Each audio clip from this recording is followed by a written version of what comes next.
Bonjour les amis, comment allez-vous? Moi tout roule, pépère, la patate, la positive est dessus, le moral est bon, la santé est bonne, zéro tracas, zéro bloc pour le top 1, tout va bien pour moi les amis. Voilà, je fais cette vidéo-là qui va être un peu tirée par les cheveux, quoi, et une comparaison étroite, quoi. On pourrait bientôt comparer un sportif de haut niveau et un schizophrène, quoi. Parce qu'on est tellement lié, le sportif de haut niveau est tellement lié avec le corps et l'esprit, et le schizophrène tellement lié aussi avec le corps et l'esprit, quoi. Le sportif de haut niveau déjà doit gérer le stress. Quand il va sur un terrain, il gère le stress, la victoire, de bien jouer, tout ça quoi. Le schizophrène est très lié au stress aussi, doit gérer son stress aussi parce que le stress est symptôme de rechute, et facteur de rechute. Alors il doit gérer son stress au maximum quoi. L'hygiène de vie, quoi, le sommeil, quoi. Le sportif de haut niveau doit avoir un sommeil irréprochable et une bonne nutrition quoi, pour pas prendre de poids. Quoi.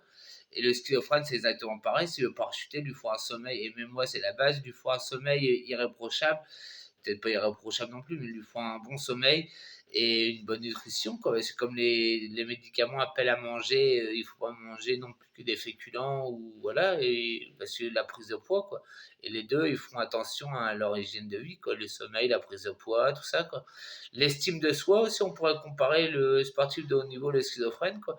Parce que le sportif de haut niveau a beaucoup plus de chances que le schizophrène parce qu'il est aimé par ses supporters. Mais il suffit qu'un tennisman ou un truc comme ça ou un joueur de foot soit mal vu par ses supporters, tout de suite ça va le chagriner quoi.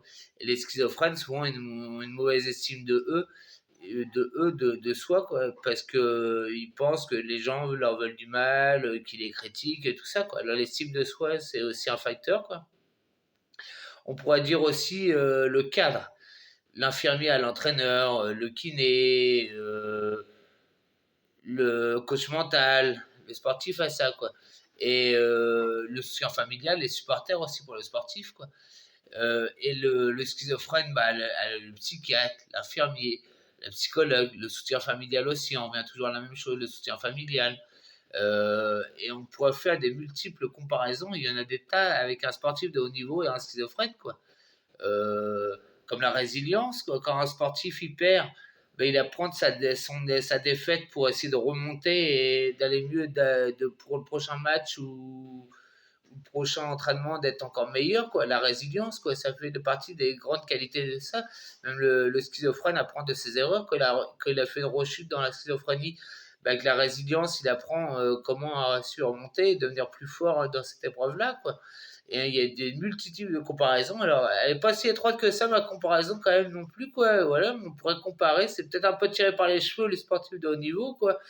Mais il y a des similitudes quand même qu'on retrouve quand même, quoi. Parce que les deux sont liés avec le corps et l'esprit, quoi. Tout simplement, quoi.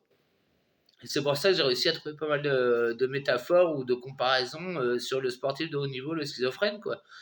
Bah voilà, j'espère que ça vous laissera pas dubitatif, les amis. Bah voilà, quoi. Bah, n'oubliez pas de like, de vous abonner à ma chaîne YouTube Tofor27, de partager, de parler de moi à votre entourage, les amis.